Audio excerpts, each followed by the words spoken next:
Cualquier cosa podemos comunicarnos por el mismo chat, si quieren mantenerlo abierto y si necesitan algo me dicen. De acuerdo. ¿Mm? De acuerdo. ¿Estás viendo YouTube tú? ¿Lo tienes? Para ver en qué momento entramos. No es una señal.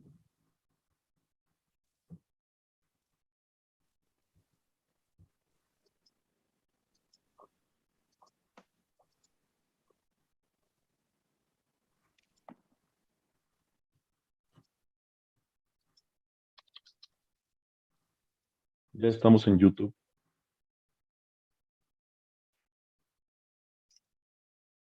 Buenos días a todos y todas. Les damos la más cordial bienvenida en nombre de la Red de Bibliotecas Académicas de América Latina y el Caribe. Este día tenemos nuestra segunda conferencia especializada. Nos acompaña el doctor Víctor Cid, quien se encargará de moderar esta presentación. Les doy algunos datos sobre el doctor Cid. Él realizó sus estudios profesionales en biblioteconomía en la Escuela Nacional de Biblioteconomía y Archivonomía. Obtuvo el grado de doctor en bibliotecología en la Facultad de Filosofía y Letras de la UNAM. Sus temas de interés se refieren particularmente a la historia del libro en imprenta, sobre los que tiene algunas publicaciones. Ha participado en diversos congresos y reuniones académicas nacionales e internacionales. Actualmente se desempeña como bibliógrafo para el Centro de Estudios Históricos en la Biblioteca Daniel Cosío Villegas del Colegio de México, institución en la que labora desde 1995. Agradecemos la participación de Fernando Castrillo y Jorge Díaz Barrera en este evento. Adelante, Víctor. Muchas gracias. Buen día para ustedes. Agradezco a la maestra Micaela Chávez la presentación y a los organizadores de este ciclo de conferencias especializadas, organizadas por la Red de Bibliotecas Académicas de América Latina y el Caribe, la invitación para participar el día de hoy en la conferencia de Fernando Castrillo y Jorge Díaz, a quienes presentaré brevemente a continuación y a quienes saludo en esta mañana. Fernando Castrillo Dávila es licenciado en Historia por la Benemérita Universidad Autónoma de Puebla y maestro en la misma disciplina por la Universidad Nacional Autónoma de México. Actualmente cursa el doctorado en Historia en el Colegio de México. Ha sido profesor en el Departamento de Ciencias Sociales de la Universidad Iberoamericana Puebla. Se desempeñó como investigador en el Centro Archivístico Judicial de la Suprema Corte de Justicia de la Nación. Fundó y coordina el Seminario de Historia Política alojado en la Academia Mexicana de la Historia. Se ha concentrado en el estudio de la historia de las instituciones políticas y jurídicas de México, en especial de la Suprema Corte, así como en la administración de justicia en la región de América del Norte en el siglo XIX. También le ha interesado la historia diplomática de México, de la época de la Reforma a la Revolución. Jorge Díaz Barrera es licenciado en Historia por la Escuela Nacional de Antropología e Historia, maestro en Historia por el Colegio de México y doctorando en Historia en la misma institución. Se ha desempeñado como asistente de investigación científica en la Dirección de Estudios Históricos del Instituto Nacional de Antropología e Historia. Es miembro de la red de investigadores del proyecto Eje Los Volcanes, del INA, y fundador y coordinador del Seminario de Historia Política alojado en la Academia Mexicana de la Historia. Sus líneas de investigación son la historiografía de la independencia de México, la administración y política de Nueva España durante el periodo 1808-1821, la navegación colonial en el lago de Chalco y la relación entre historia, política e historia ambiental. Ellos nos ofrecerán la conferencia Presentación de Letras Capitales con la serie Colecciones Bibliográficas de la Universidad de México. Muchas gracias. Cedo la palabra a los conferencistas. Muchas gracias. ¿Sí se me escucha bien? Sí. Sí, buenos días. Muchas gracias, Víctor, por la presentación. Agradecemos también a la maestra Micaela Chávez por la invitación para platicarles de un proyecto que nosotros tenemos. Y bueno, me voy a permitir compartirles una presentación que tenemos aquí. A ver, entiendo que es primero compartir pantalla. ¿Ya se está compartiendo? ¿no? No. Todavía no. Ah, ok.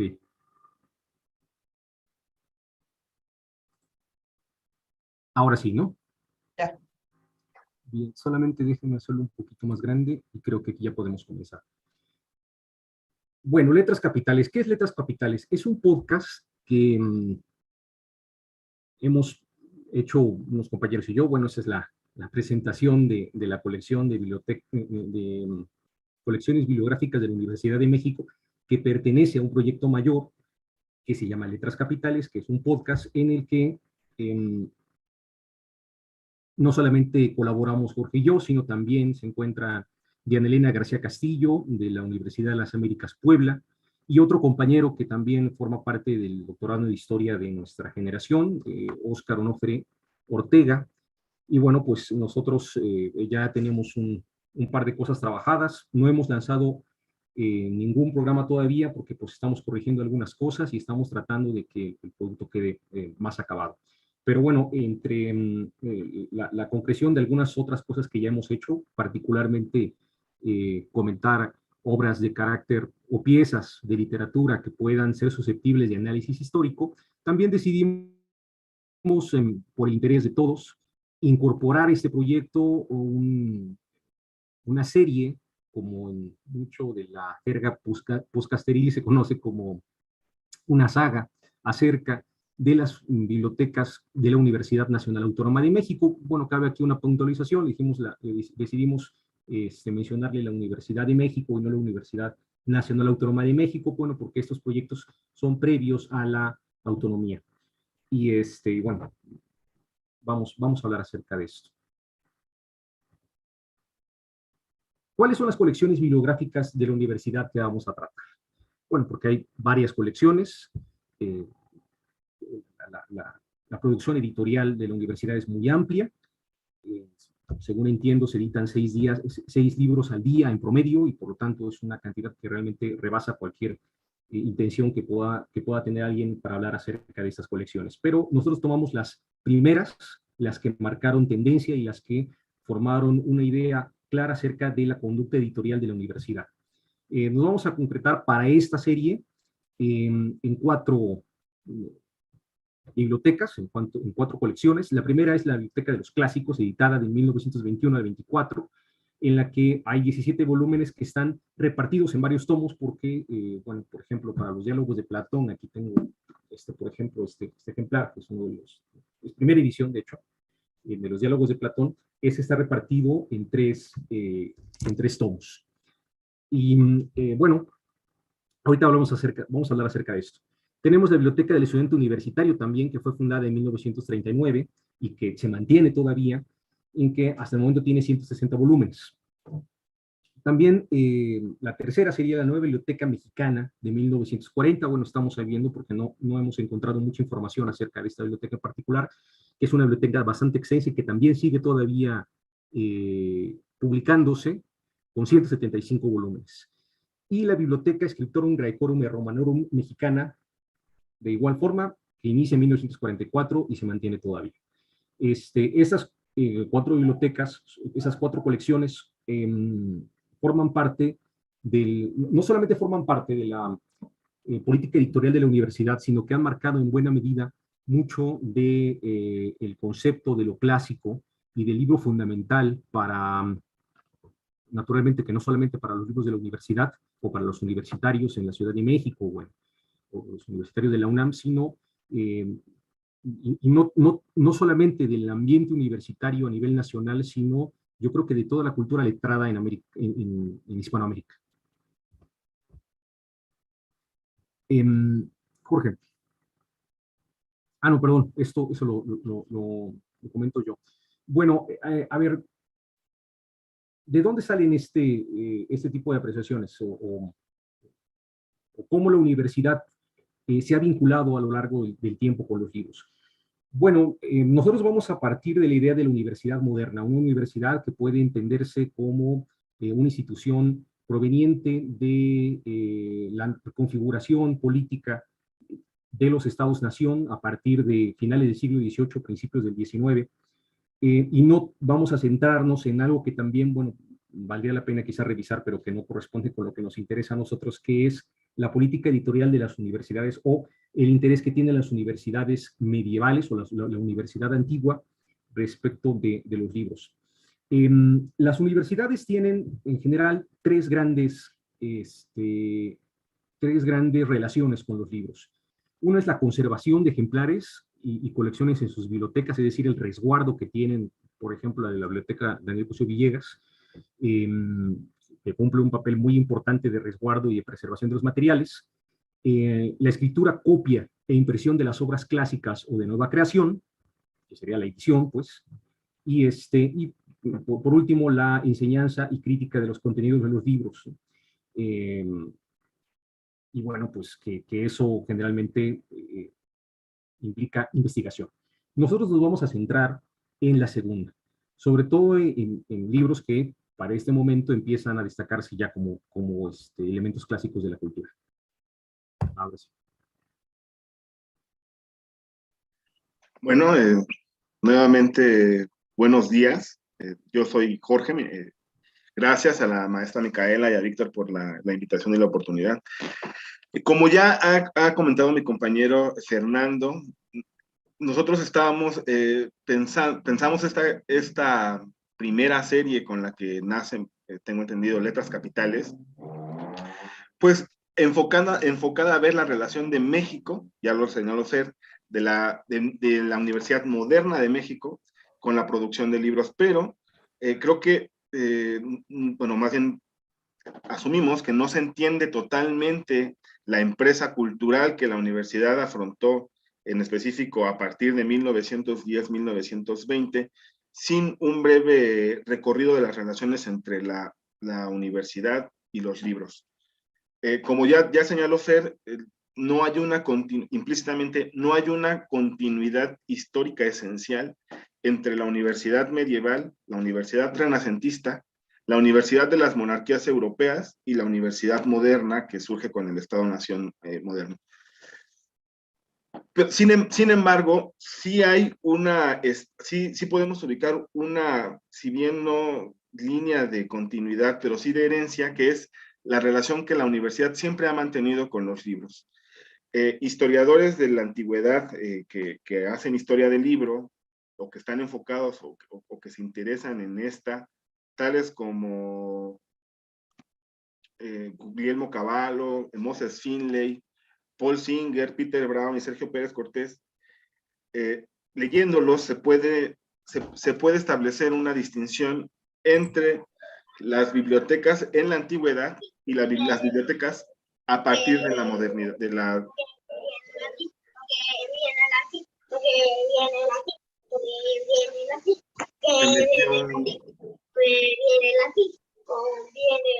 un audio, creo que se escucha por ahí el canto de un niño. No sé sí, la voz de un niño. Sí, se metió un audio.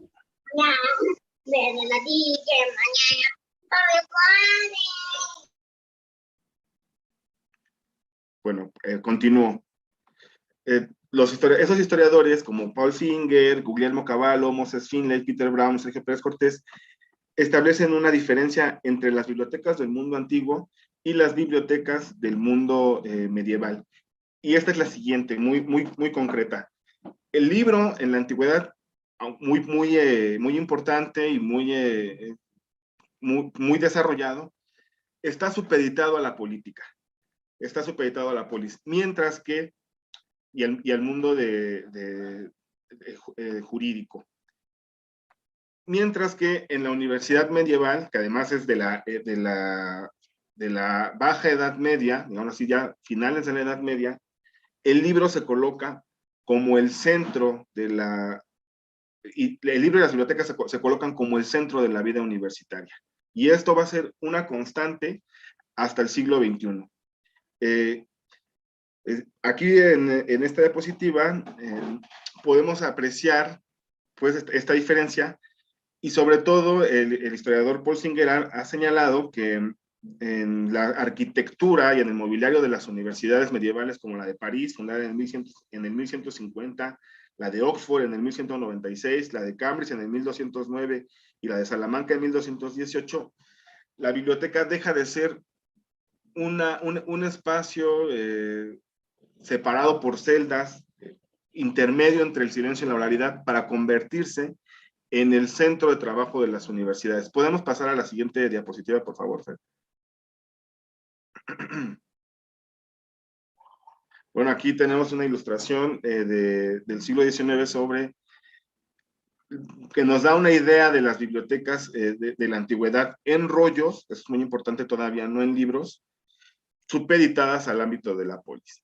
Podemos pasar a la siguiente. Bueno, aquí algo muy interesante en esta imagen y que también está contenida en la literatura que ya hemos mencionado, es que el ciudadano, la formación literaria para el ciudadano es una más de sus facetas en tanto que ciudadano. Entonces, tenemos también una casta de esclavos dedicados a ser escribas, sobre todo escribas, y al cuidado de estos rollos. O sea, todavía no tenemos, aunque sí ya la sociedad está generando una especialización en el trato con el libro, pero todavía no tenemos individuos dedicados específicamente a esto. No son esclavos que sí están especializados en esto, pero pueden ser movidos, ¿no? Pasamos a la siguiente, por favor, Fe.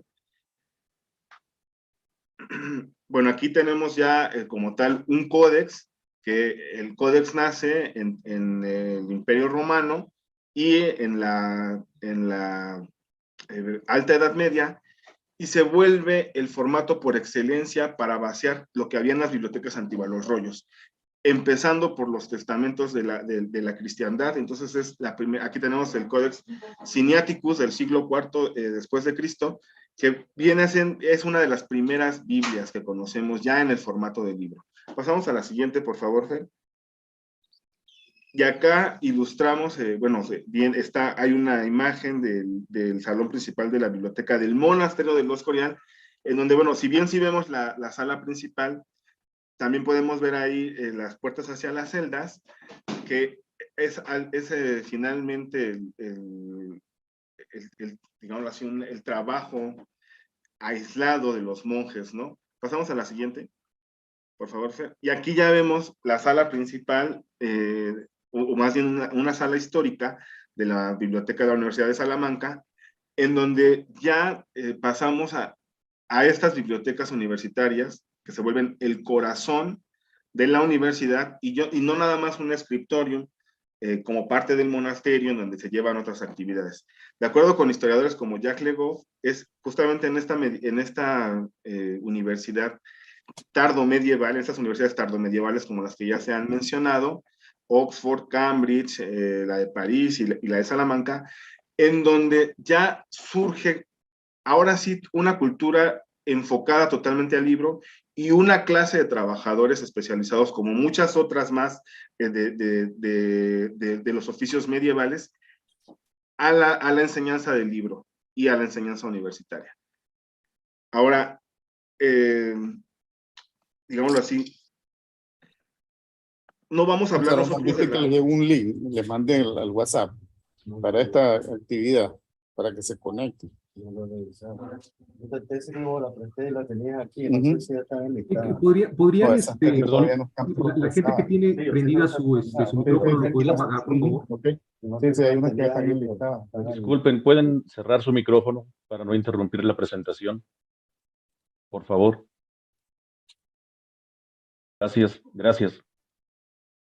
Bueno, otro momento muy importante en el que la universidad se cruza, todo esto que hemos dicho vale para decir que la universidad a finales de la Edad Media empieza a competir con los monasterios en la producción y en la salvaguarda y resguardo de libros, y se vuelve la heredera de la cultura bibliográfica del mundo antiguo. Ajá. Y esto se potencia con el amplificador que fue la imprenta de tipos móviles creada en la década de 1940.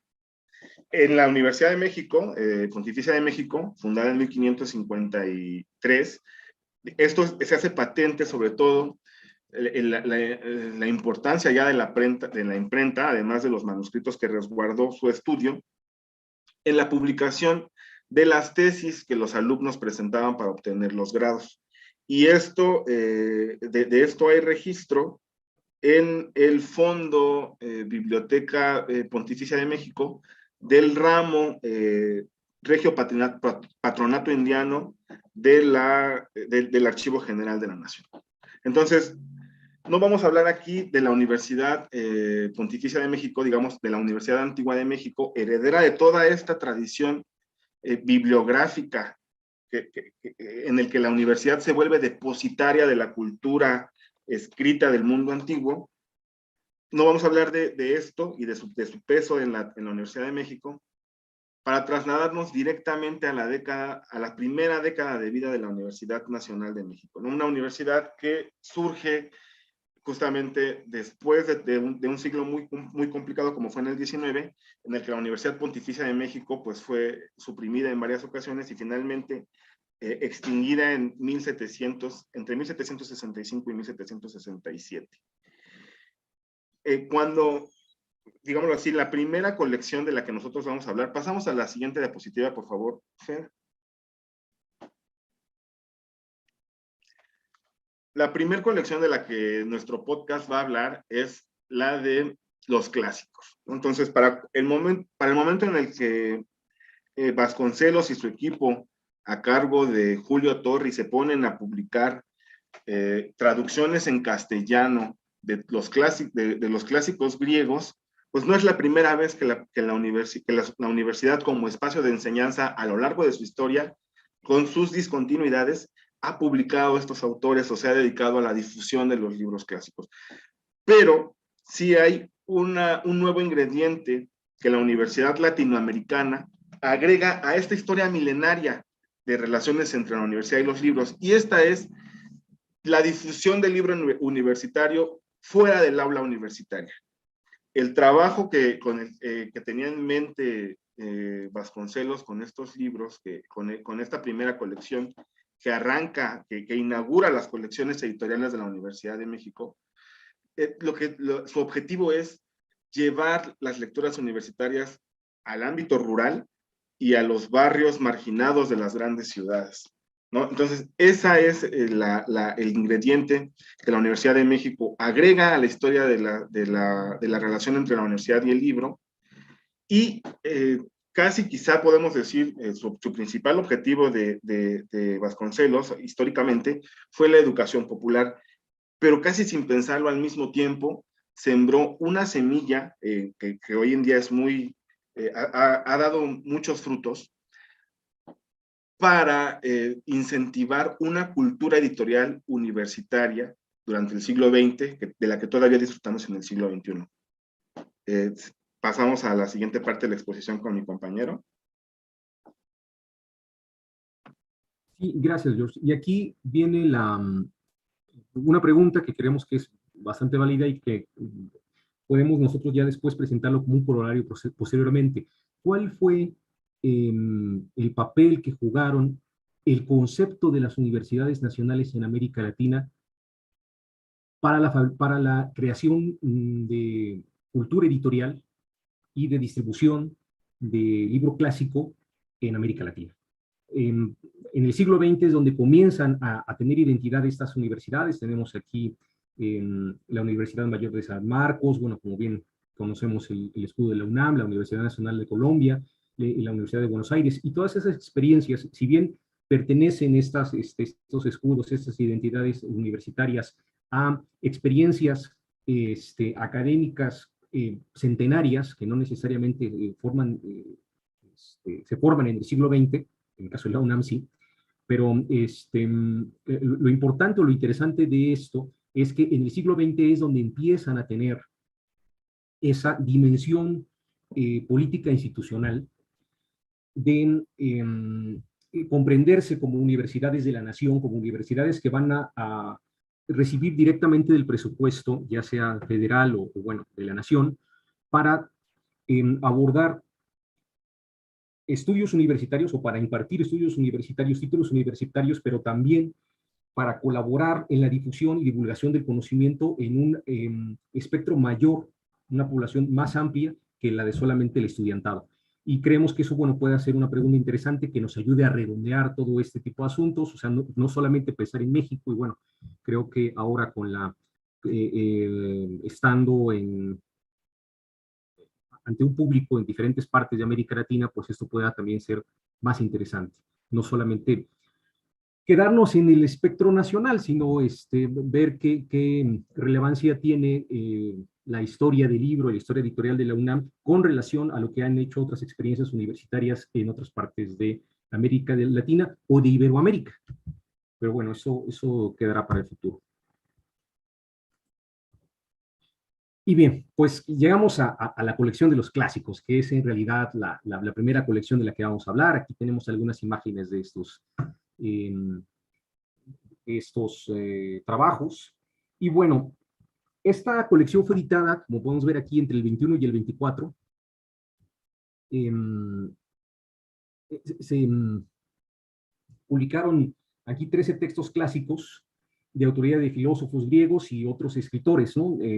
En realidad aquí, bueno, pusimos escritores medievales, cuando en realidad, bueno, solamente tenemos como escritor medieval propiamente dicho Dante, y historiadores, perdón, y escritores que pues ya pertenecen a la época moderna, como lo es Lope de Vega, Goethe y Tolstoy, pero fundamentalmente creemos que el corazón de esta colección parte del pensamiento grecolatino. Estamos pensando en Plotino, Plutarco, Platón, Homero, textos que son identificados como clásicos. Y aquí, bueno, entra la pregunta, bueno, sí, pero ¿qué es un clásico? O incluso siendo un poco más, metiendo un poco más la pregunta, la cuestión es, ¿quién determina qué es un clásico? ¿Qué texto que es un clásico y qué texto no lo es? Bueno, es una discusión que podría remontarnos a la antigua Grecia y a la formación de las instituciones culturales y educativas académicas a lo largo de los últimos 2000 años, pero identificamos como textos clásicos aquellos que han dejado escuela, que forman escuela y que siempre son imprescindibles para el conocimiento de la propia civilización y que siempre tienen, nunca termina de hablarse lo suficiente acerca de esos textos. Cada lectura que cualquier persona haga en cualquier lengua suscita nuevas preguntas y nuevas interpretaciones. Eso no ocurre con otro tipo de textos que se encuentran encriptados en su época o que son útiles para entender solamente cierto tipo de cosas, pero no mucho más allá. Y bueno, pues naturalmente esa es una discusión que no vamos a resolver aquí, pero esta es una idea que sí José Vasconcelos tenía y que creía que era importante. Ese era un proyecto que lo que trataba de hacer era difundir la cultura clásica como él entendía, que era la cultura grecolatina, insisto, pero agregando fundamentos del pensamiento moderno, ¿no? Y aquí es donde textos como el de Goethe o el de Lope de Vega o los cuentos de Tolstoy son importantes y dan un complemento importantísimo para lo que se comprendería como los textos fundamentales de la cultura occidental. Y bueno, es un proyecto editorial enorme, bueno, enorme sobre todo para la época. Se editaron entre 20 y 25 mil libros, y la idea es de que esta serie continuara, pero pues bueno, inmediatamente recibió una crítica que yo creo que bueno, también era bastante razonable por medio del Congreso de la Unión, en el que se le comentó se le cuestionó a José Vasconcelos acerca de cuánta gente tenía la posibilidad de acercarse y comprender con nitidez a Goethe o a Plutarco. Estoy bien, señora mía. Disculpe, ¿podrían cerrar sus micrófonos, por favor? Máquina, quiere que me oirás. ¿Podrían, por favor, apagar sus micrófonos, por favor? Se cuela el sonido. Gracias. Y esto es una de las cosas que más llama la atención en la explicación que Vasconcelos dio acerca de esto, es que él cree importantísimo recuperar la tradición literaria e intelectual escrita en lengua española, la lengua de Cervantes, y emanciparse de el pensamiento y la tradición literaria francesa e inglesa, que pues si no era nociva, sí de alguna forma nublaba o eclipsaba mucho el trabajo que se podía, de las piezas literarias que valían la pena conocer en lengua española, en la propia lengua, en nuestra propia lengua. Y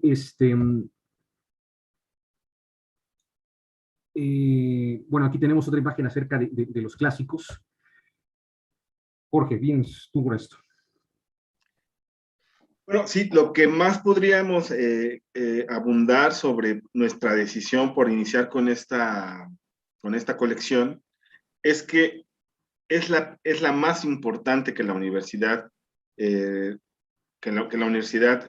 acopia dentro de el inicio de su segunda década de vida. Habría que recordar con el historiador Claude Fell, uno de los estudiosos más importantes en la vida y obra de Vasconcelos, que para 1920 la universidad apenas está teniendo ese pequeño, entre 1920 y 1924, antes de entrar a la Guerra Cristera, la universidad está teniendo unos años para vivir junto con el país la institucionalización. No.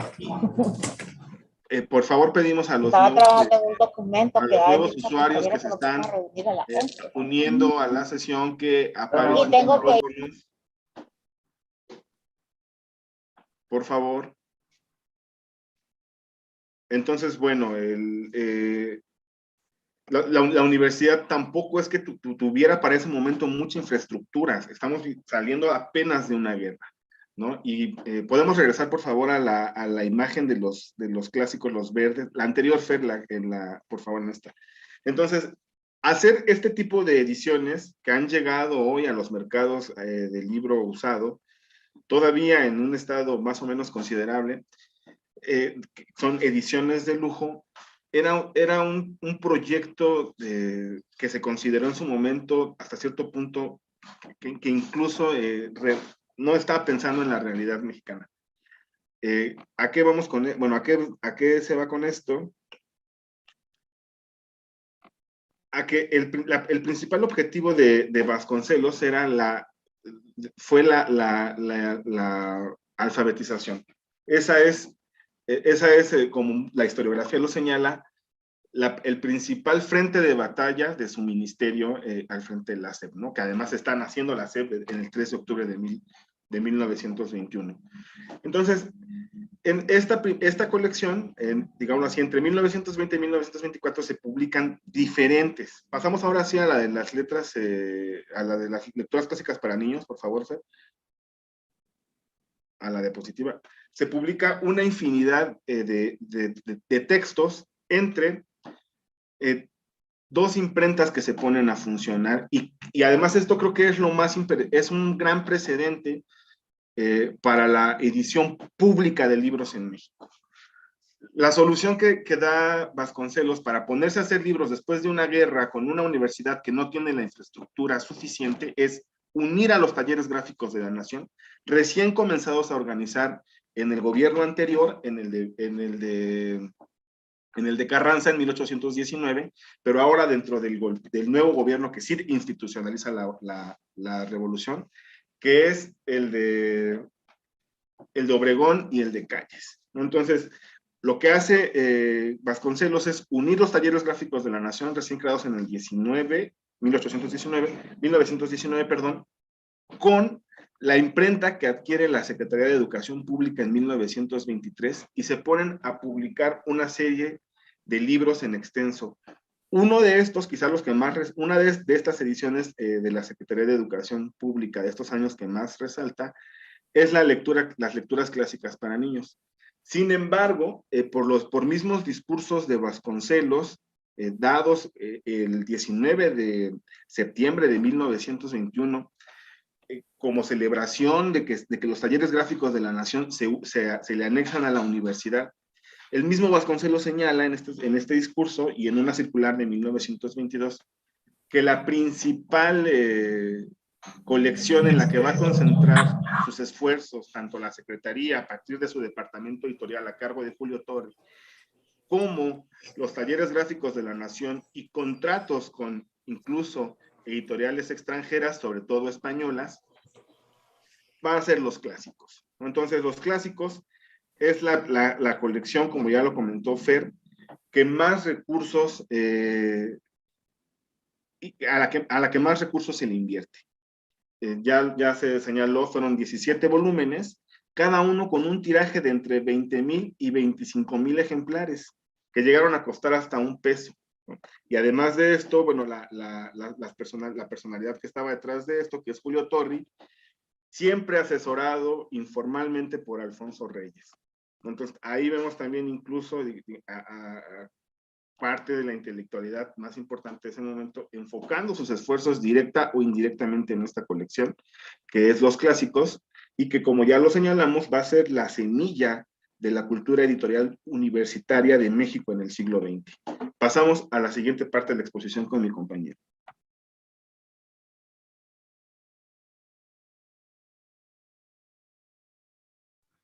Perdón. En 1939 se funda la imprenta universitaria y su primer gran proyecto editorial, que es el proyecto editorial más importante, más grande que ha tenido la universidad, y posiblemente el mayor que tenga, porque se va a seguir alimentando, es el de la biblioteca del estudiante universitario. Esta biblioteca pues respondió a estas quejas, a estas observaciones acerca de los legisladores respecto de que la biblioteca de los clásicos realmente quedaba inaccesible para buena parte de la población. Como decía Jorge hace un momento, estamos trabajando con o ellos estaban teniendo de frente una población con un rezago en alfabetismo muy serio. Y bueno, aparte la extensión del territorio, la dificultad de los medios de comunicación, hacía que este asunto fuera un problema muy difícil de resolver y con posibilidades bastante lentas para cambiarse. Entonces, bueno, esta biblioteca que se funda en 1939, a partir de que, bueno, ya se instaura como tal una institución, un órgano importante en la universidad acerca para la impresión y edición de libros, va a reunir en sus colecciones una gran cantidad de elementos literarios que que comprenden la crónica, la poesía, la prosa, la historia, el cuento. Básicamente, piezas de literatura amplias, escritas en español, en lengua española, y editados ya sea por, bueno, escritos, publicados ya sea por escritores mexicanos o no hispanos, y que van a tocar temas más interesantes y más abiertos que solamente lo estrictamente referido o necesario para la profesionalización o para la formación académica de los estudiantes de la Universidad Nacional. Y bueno, eso es un proyecto editorial que lo que trató de hacer es de llegar a una franja más amplia de la población y no solamente ahora sí que no solamente al estudiante universitario, sino a una capa más amplia. Y bueno, hay cerca de 200 libros que todavía se editan. Aquí, bueno, pusimos estos porque son los que corresponden con la época en la que nosotros nos estamos trabajando, de las cuales estamos platicando, pero naturalmente ustedes han visto seguramente, bueno, para los que les interesa los libros, otras pastas blancas con el escudo, con el anagrama de la universidad, de la biblioteca del estudiante universitario, y que han en buena medida forjado buena parte de la cultura editorial y literaria del pueblo de México desde su fundación hasta el momento.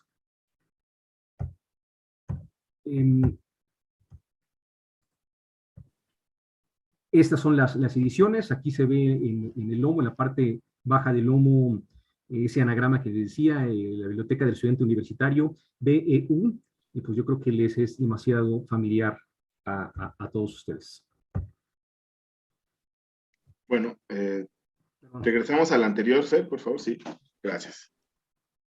Bueno, también aquí la breve reflexión sobre por qué elegimos dentro de nuestras conversaciones y trabajos previos esta biblioteca. Bueno, creo que inicialmente, si mal no recuerdo, fue de la primera que empezamos a hablar por su impacto. Como bien lo refiere Fer, probablemente sea la colección más grande de la universidad, no por su número, ya que me parece que la Nueva Biblioteca Mexicana son 175 y estaba por ahí del 160, pero sí por el número de tirajes que se ha hecho en cada una de sus diferentes ediciones. ¿Podemos regresar a la anterior, por favor, Seth? Bueno, en esta vemos la primera edición de la Biblioteca del Estudiante Universitario, Pero después se hizo otra en los 70 también en un formato muy accesible, con un papel de una calidad también muy barato para la época. Pero creo que otro de los aspectos que nosotros notamos dentro de esta colección, que ya conocíamos de nuestra formación como historiadores y de nuestras lecturas de la literatura mexicana, es que, bueno, eso nos dimos cuenta también al empezar a armar la estructura del podcast, es que al observar la biblioteca anterior, que es la de los clásicos, a la que se le echan todos los recursos del gobierno, del Ministerio de Vasconcelos, y esta, hay un hecho histórico de por medio que la separa, que es la autonomía universitaria de 1929 y las leyes de la universidad de 1933, que van abriendo el camino a la autonomía universitaria de 1944. Lo que nosotros podemos observar en las primeras ediciones de Vasconcelos es poniendo todos los recursos de la intelectualidad universitaria mexicana de los años 20 al servicio de la alfabetización de la escuela pública mexicana bajo el auspicio y el gobierno de la Secretaría de Educación Pública. Acá lo que vemos es cómo la universidad, un poco sin deslindarse totalmente de esa de esa misión alfabetizadora que le quiso imprimir a Vasconcelos, empieza a hacer uso de su autonomía, ya separándose de las preocupaciones del Estado, y como parte de esto, a editar libros y toda una serie de literatura mexicana que no es necesariamente que no van a ser, aunque sí está encaminada a la difusión, a la amplia difusión de la cultura universitaria, pero no necesariamente para la alfabetización como preocupación primaria. Y esto se observa en la edición, en la calidad editorial que presenta esta biblioteca.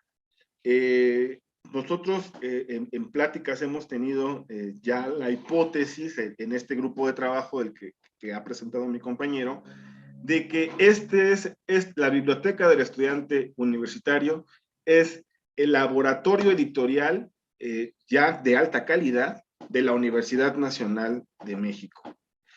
¿Por qué? Muy rápidamente, porque vemos que ahí se está haciendo una edición de primera calidad con una tipografía muy cuidada y con ilustraciones también muy cuidadas y originales.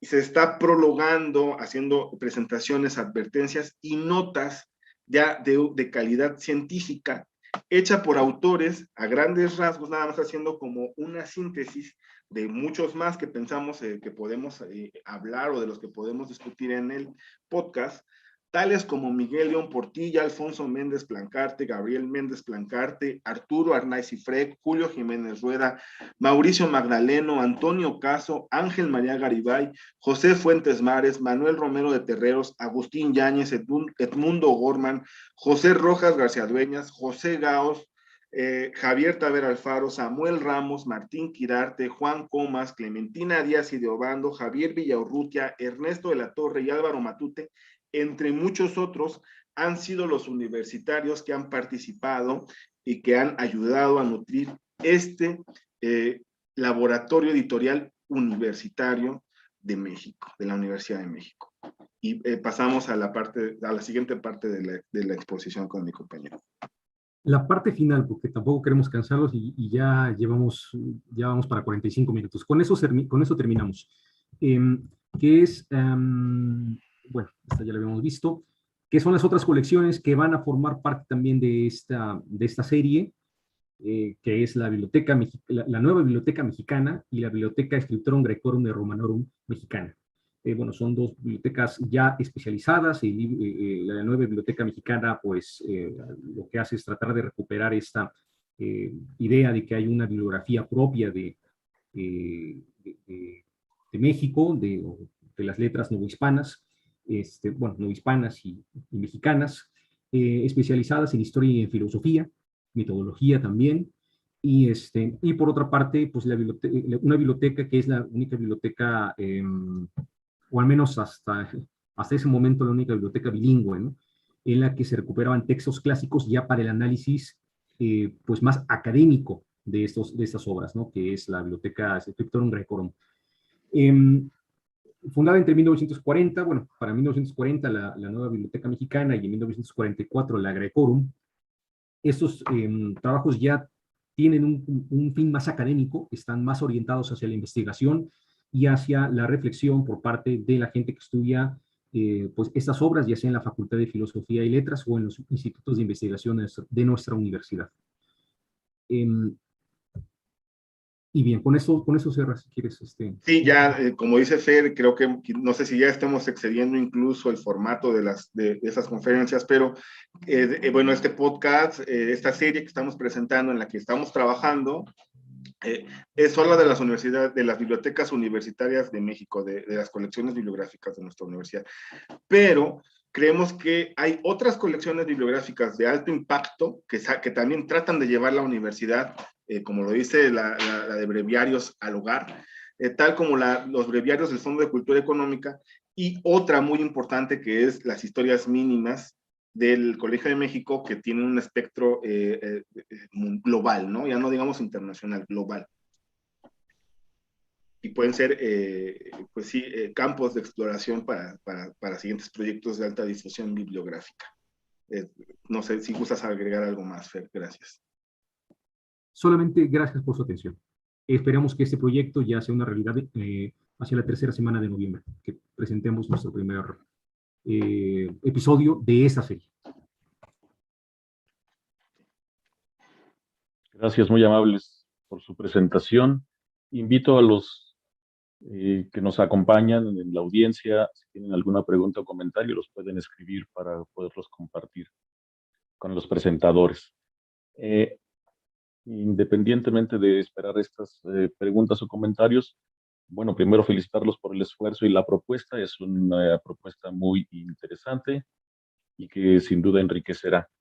Solo les compartiré, porque puede resultar de interés, tengo aquí conmigo un catálogo de publicaciones de la Universidad de 1948-49, donde evidentemente están registrados varios de los primeros títulos de las colecciones a los que ustedes hicieron referencia, y en razón de del propósito que tenían de acercarse de una manera masiva al público interesado, les puedo comentar que los precios en este catálogo están puestos en dólares, pero rondaban el $0.50,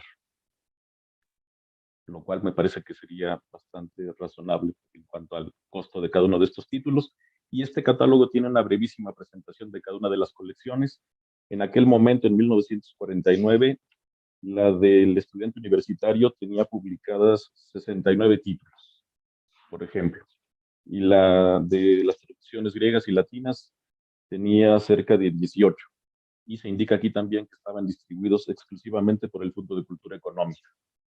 Así que bueno, si algunos datos de estos después les pueden ser útiles, pues podemos verlos para Por supuesto compartir. que sí, muchas gracias. Es editado por la UNAM, ¿verdad? Sí, este es un catálogo general de publicaciones de la imprenta universitaria. Así que puede ser de interés y está disponible. Bueno, estaban disponibles los títulos en la librería universitaria, en Pues, Justo Sierra 16 en aquel momento. A ver si la próxima semana que ande por allá, lo paso a ver y ojalá me lo pueda prestar tantito para reproducirlo. Claro que sí, con mucho gusto. Bien, gracias. Ahora tenemos aquí una pregunta de Claudia Escobar. Nos indica que es interesante, nos felicita por el proyecto y plantea un par de dudas. ¿La biblioteca universitaria puede considerarse literatura juvenil? Y la segunda, ¿dónde puede escucharse el podcast?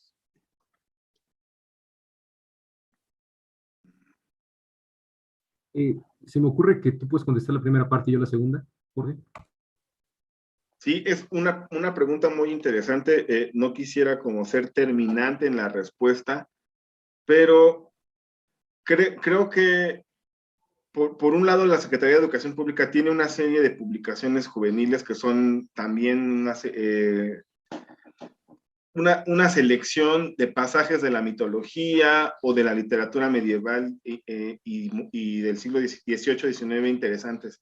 Incluso también alguna influencia del costumbrismo. Pero creo que la biblioteca del estudiante, la del estudiante universitario, ¿verdad? Sobre la que se pregunta. Yo entendí que Sí. sobre que las bibliotecas universitarias. Sí, no, entiendo que se refiere a la del Pero universitario. yo creo que sí en la medida, o sea, sí en la medida en que la juventud está naciendo, como bien lo ha marcado también la historiografía, políticamente en el 68 y en la segunda mitad del siglo XX, que es cuando están apareciendo estas bibliotecas, pero trata de distinguirse de esa literatura, me parece. Lo que trata de rescatar más bien la literatura clásica, lo más íntegra posible. Ujú.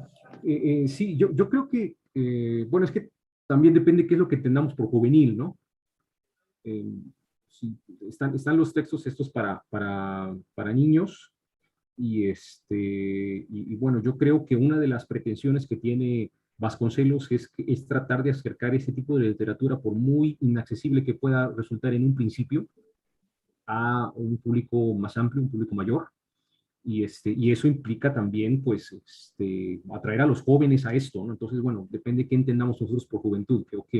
Creo que también la mirada que nosotros tenemos actualmente de juventud no es la misma que existía en 1929 o en 1944, ¿no? O sea, en este momento quizá juventud es comprendido como algo más extenso. Una persona de 27, 28 años todavía es joven según el INEGI, y creo que en esos momentos, en la primera mitad del siglo XX, pues un chavo que ya a los 14 años trabajaba mientras se acababa media cajetilla al día, no era necesariamente una persona identificada como muy joven, ¿no? Sino ya era una persona entrando a la adultez. Pero bueno, ese es otro tipo Sí, claro. Bueno, también podría hacer brevemente la nota de que los historiadores del libro del siglo XIX, como, bueno, por no decir nombres, pero sí incluso Darton, empiezan a hablar ya en el siglo XIX de una literatura llamada juvenil, que es como de entretenimiento. Y en el siglo XX se recupera también, ¿no? Como parte de esto del combate contra el ocio.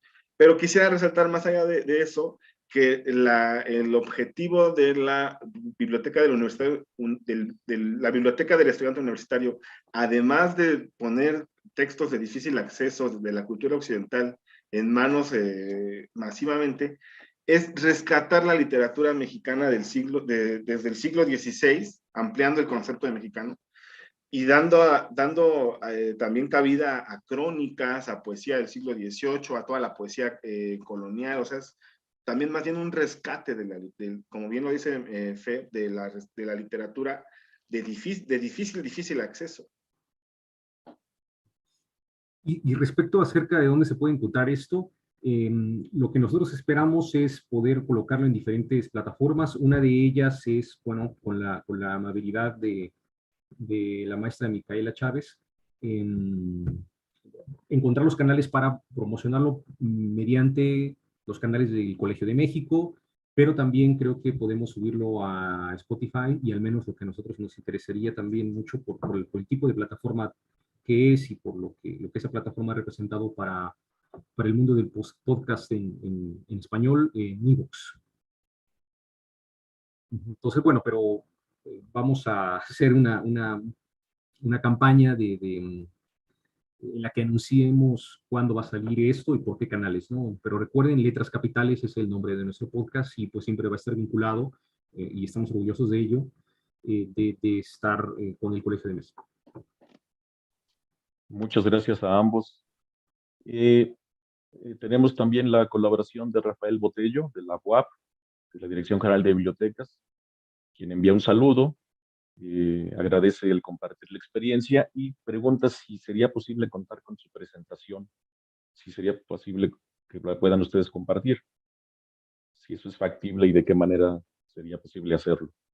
La presentación que... Pues supongo que sí. No sé, Jorge, qué pueda comentar al respecto, pero me parece que sí podemos tener una plática incluso con Rafael Botello, que bueno, yo soy egresado de la UAP, orgullosamente, es mi alma mater, y por supuesto. Oh, pues un saludo de vuelta, y desde luego estamos en contacto para compartir información, y sí, será un placer. Gracias. Ahora, una intervención más de mi parte iría en el sentido de si han considerado, ya mencionaron algunas, otro tipo de colecciones para hacer análisis de este tipo. Y en ese sentido pensaría yo asumiendo la experiencia de la propia casa, el Colegio de México, la colección Jornadas, por ejemplo, creo que también podría ser una opción interesante. Y yendo un poco a los vecinos cercanos, también tengo aquí en la mano un catálogo de la Biblioteca Americana, del Fondo de Cultura, que también es una colección interesante con otros propósitos, pero creo que este tipo de colecciones sí pueden ser representativas de esfuerzos, podrían ser algunos con un impacto mayor, en el sentido de lo masivo, y algunas otras más especializadas, como la americana, pero que me parece, coincido con ustedes, que han marcado pues, una pauta en el ámbito del desarrollo de la cultura, en el nivel nacional, y claro, igual que lo que comparten ustedes de parte de la Universidad de México, pues el Fondo de Cultura también ha tenido esa perspectiva. Y bueno, esta es una de las colecciones como otras emblemáticas que tienen una buena producción de obras. Les digo, aquí tengo también este otro catálogo, donde se presenta aquella colección que también podría ser una sugerencia para ustedes. Y respecto, volviendo a la del estudiante universitario, llamaron ustedes la atención sobre la parte tipográfica y la composición. Las primeras ediciones del estudiante universitario son muy curiosas tipográficamente y en el diseño de sus cubiertas. Creo que sería interesante que pudieran referirse a ello en la producción que tengan de su proyecto, porque ustedes presentaron dos formatos, pero el primer formato que existe tiene diseños que son, me parece, interesantes tipográficamente y en el sentido de la composición de los elementos de la cubierta. Tienen casi una orla tipográfica donde está el nombre de Biblioteca del Estudiante Universitario y algunos grabados en las cubiertas que me parece que también las hacían distintivas y realmente llaman la atención en el sentido tipográfico de la producción material. Así que sería una sugerencia. Jorge, tú tenías, gracias por el comentario, Víctor. ¿Tú quieres hablar acerca de las colecciones que también teníamos en mente? Pues quizá podamos los dos ir mencionando algunas de las que recordemos y se nos escapen. A mí, del mismo Fondo de Cultura Económica, quizá más contemporáneas, pues sería muy interesante ver todas estas de los 40, que también habría que ver su tiraje y ver cómo llegaron a la actualidad, en qué bibliotecas están. Pero bueno, más de las contemporáneas está del mismo Fondo de Cultura Económica, la Biblioteca Popular, Tezontle, Letras Mexicanas, las que tú has visto en la CEPFER. Sí, bueno, ahorita se me escapó el nombre de esa colección, pero bueno, vamos a también ser honestos con ustedes. La Biblioteca Popular. Ajá, la Biblioteca Popular. Estamos nosotros empezando con esta colección, queremos terminarla y cuando la terminemos yo creo que vamos a tener una buena posición, vamos a poder ver el valle desde la cima y decir, creemos que es atractivo, llama la atención, tenemos reproducciones, ha sido un éxito o un fracaso en términos de likes o en términos de vistas, lo que sea, de escuchas. Pero bueno, o sea, va a depender también de qué tan ágil podamos hacer estas series. Cada uno de esos episodios van a ser episodios más o menos en torno a 20 minutos, vamos a estarlo viendo, vamos a estar ajustando varias cosas. Pero nosotros tampoco queremos abandonar la idea original del podcast, que es estar hablando acerca de textos de literatura, de libros en concreto. Tenemos guiones acerca de los detectives salvajes de Roberto Bolaño, de El Llano en Llamas de Juan Rulfo. O sea, tenemos por ahí otras propuestas para trabajar en ámbitos muy diferentes. A nosotros se nos ocurre que, por ejemplo, si queremos hablar acerca de letras mexicanas, una forma para aproximarnos a esa colección no sea tanto hacer lo que estamos haciendo ahora, que sería hablar muy concretamente acerca de la colección como conjunto y de los estudios introductorios y de las tipografías no, quizá ahí podamos nosotros ahora sí que plantearlo desde una perspectiva diferente y hablar acerca de obras que forman parte de esta colección, de la colección de letras mexicanas, y muy probablemente podamos hacer, por ejemplo, un solo episodio o un solo podcast, y que, bueno, un solo capítulo, un solo episodio acerca de esta colección que es tan exitosa del Colegio de México, las historias mínimas. Entonces va a depender, yo creo que todo se va ajustando. Podríamos decirles, sí, vamos a trabajar 15 o 20 colecciones diferentes. Me parece que primero vamos a un paso a la vez y a partir de entonces vamos a ir ajustando todo lo que tenga que ajustarse. Claro, sí. Y bueno, quizá nada más dos comentarios brevemente de esto que nos comentaba el doctor Víctor Cid. Primero, respecto a la tipografía y las ilustraciones, sí, incluso estamos pensando invitar a un colega que sea artista, bueno, historiador del arte, que nos pueda hablar sobre específicamente el grabado y el cubismo que hay.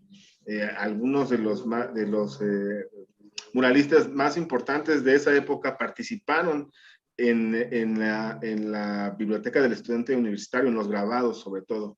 No sé si Orozco, la verdad no mentiría, y estamos adelantando como de lo que va, ahora sí que de lo que viene en el podcast.